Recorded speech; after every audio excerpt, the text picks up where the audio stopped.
अभी हम लोग पढ़ने वाले हैं समुच्चय के बारे में। तो समुच्चय बताने से पहले मैं आपको बता दूं कि ये जो है हमारे 11th क्लास का फर्स्ट चैप्टर है समुच्चय। ये जो है सेट थ्योरी के अंतर्गत आता है, समुच्चय सिद्धांत के अंतर्गत, जिसमें हमें समुच्चय के बारे में जानना है कि समुच्चय क्या होता है, इसके क्या क्या प्रकार होते हैं और इसका हमारा जो है एप्लीकेशन यानी अनुप्रयोग क्या क्या है, कहाँ पे हम इसका प्रयोग करते हैं। तो चलिए शुरू करते हैं समुच्चय।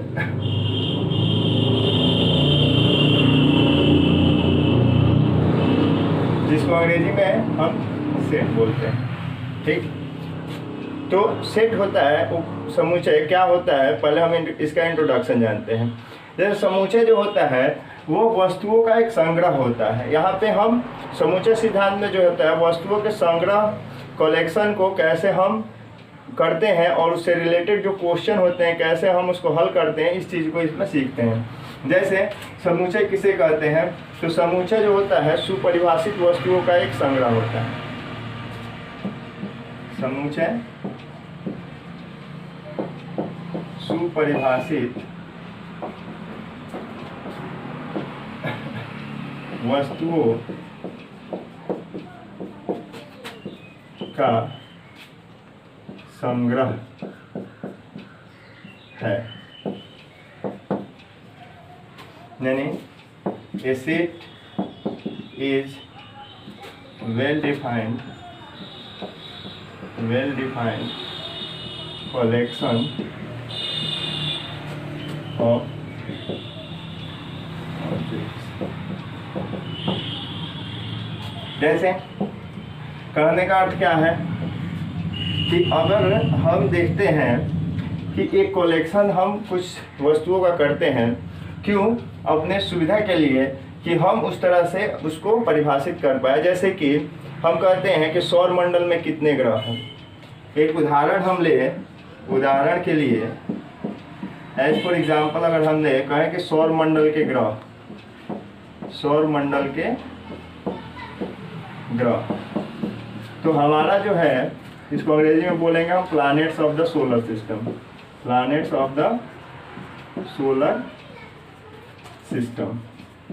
तो आप बताएं कि हमारा जो सोलर सिस्टम है यानी जो सौर मंडल है इसमें कितने ग्रह हैं। तो आसानी से आप देखते हैं कि ये सुपरिभाषित वस्तुओं का एक संग्रह है जिसमें हम 8 ग्रह जो है बताते हैं। चूँकि 9 ग्रह हैं तो एक ग्रह को अभी विचित्र कर दिया, मतलब उसको ग्रह की श्रेणी में नहीं रखा गया, तो 8 ग्रह को हम लेते हैं। तो सौरमंडल में 8 ग्रह है, तो यानी एक सुपरिभाषित वस्तुओं का संग्रह है। अब इसमें क्या है कि हम ये बता सकते हैं कि कौन कौन से ग्रह हैं।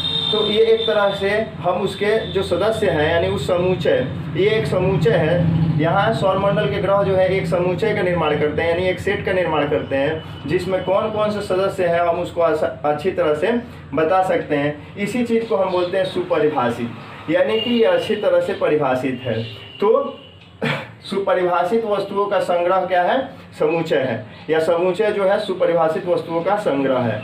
तो सुपरिभाषित वस्तुओं का संग्रह जैसे सौरमंडल ही नहीं है, और भी बहुत सारे जो है हम रखते हैं। जैसे हम बोलते हैं अंग्रेजी वर्णमाला के अक्षर, तो अंग्रेजी वर्णमाला के अक्षर कहते ही, अंग्रेजी वर्णमाला के अक्षर कहते ही हमारे दिमाग में जो है पूरा जो वर्णमाला के 26 अक्षर हैं वो हमारे दिमाग में आ जाते हैं। तो इस तरह से हम बोल सकते हैं कि ये सुपरिभाषित वस्तुओं का संग्रह है।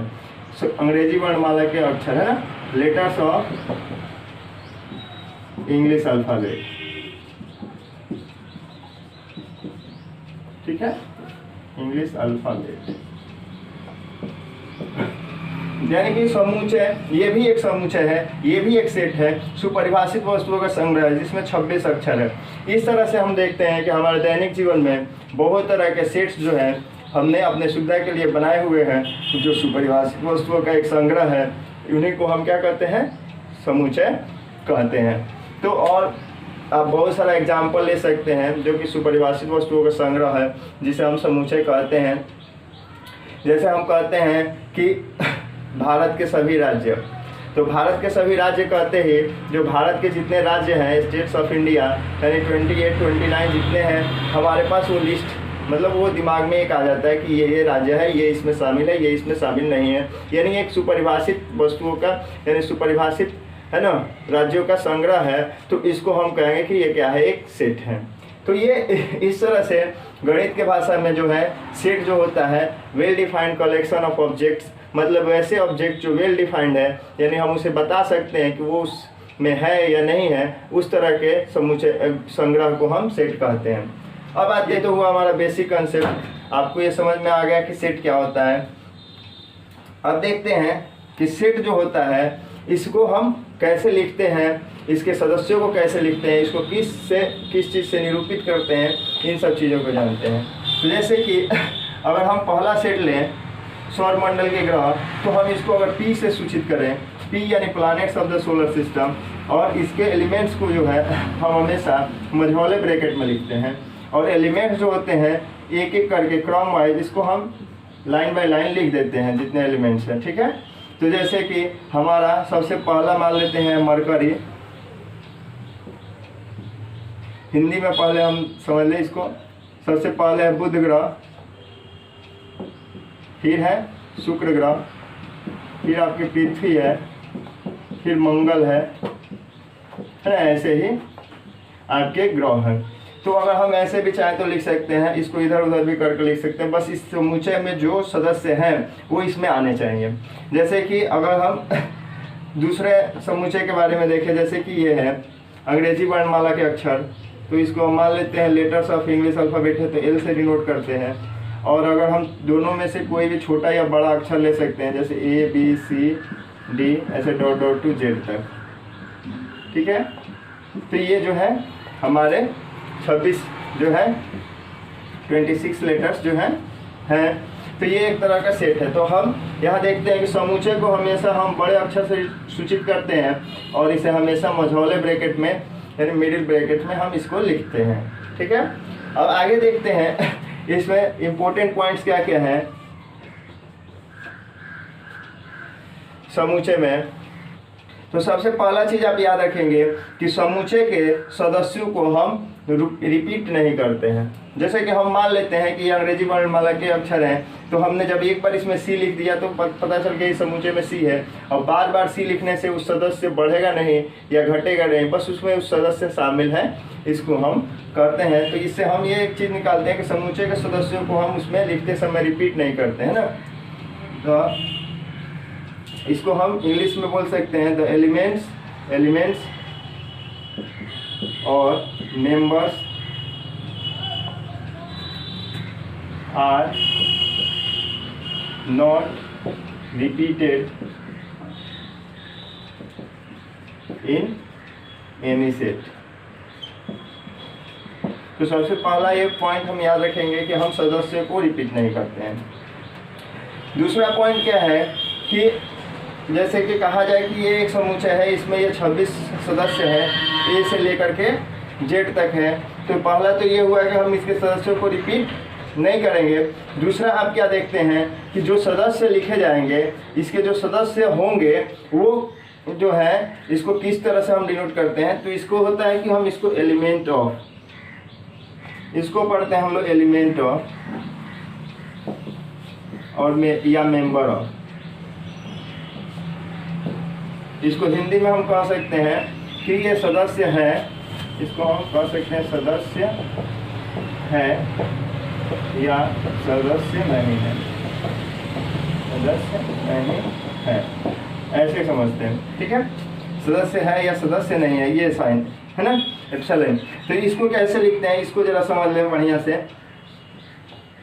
जैसे अगर ये मान लेते हैं एक सेट है जिसमें कि L से इसको हमने इसका नाम दिया है, यानी हमेशा इसे बड़े अक्षर से डिनोट करते हैं, और अंदर का ये जो है एक एलिमेंट है यानी एक मेंबर है, तो हम इसको लिखते हैं A is a member of set L। इस तरह से गणित की भाषा में इसको लिखेंगे A is an element of set L, मतलब A जो है वो सेट L का क्या है, एक मेंबर है। अगर हम चाहें तो जैसे इसमें हम देख रहे हैं कि कुछ जो है सदस्य, जैसे हम मान लेते हैं 1 2 इसमें नहीं आया है, 1 is not a member of set L, ऐसे हम बता सकते हैं। इसको पढ़ेंगे 1 is not a member of set L, यानी 1 जो है इस सेट एल का यानी समुच्चय एल का सदस्य नहीं है। इस तरह से ये जो है मेंबर ऑफ और मेंबर ऑफ नॉट को डिनोट करता है, यानी सदस्य है या नहीं। फिर हमें आशा करते हैं कि आपको ये सारी चीज़ें जो है समुच्चय अच्छी तरह समझ में आ गई होगी। उसके सदस्यों को हम कैसे लिखते हैं और उसके सदस्यों को लिखकर क्या साइन होता है उसको आप समझ चुके होंगे। इस तरह से आप इसकी मदद से चाहें एनसीईआरटी के आपके जितने सॉल्यूशंस हैं फर्स्ट एक्सरसाइज के 11th का मैथ का, उसको आप कर सकते हैं। हमने जहाँ तक है सभी चीज़ों को आपको इसमें दे दिया है। फर्स्ट एक्सरसाइज के लिए फर्स्ट एक्सरसाइज को आप सिर्फ कर सकते हैं। इसके बाद जो है हमको समुच्चय को प्रदर्शित करने की अलग अलग विधियां जो हैं पढ़नी है। जैसे एक है आपका set builder form, roster form, जो उसके बाद समुच्चय के प्रकार हैं। ये सभी चीज़ें जो है आपको अगले वीडियो में मिलेंगी। तब तक के लिए धन्यवाद। दोस्तों आशा करता हूँ कि आपको ये वीडियो पसंद आया होगा।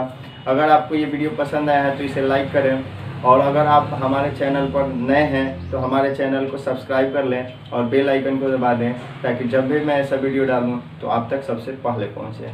धन्यवाद।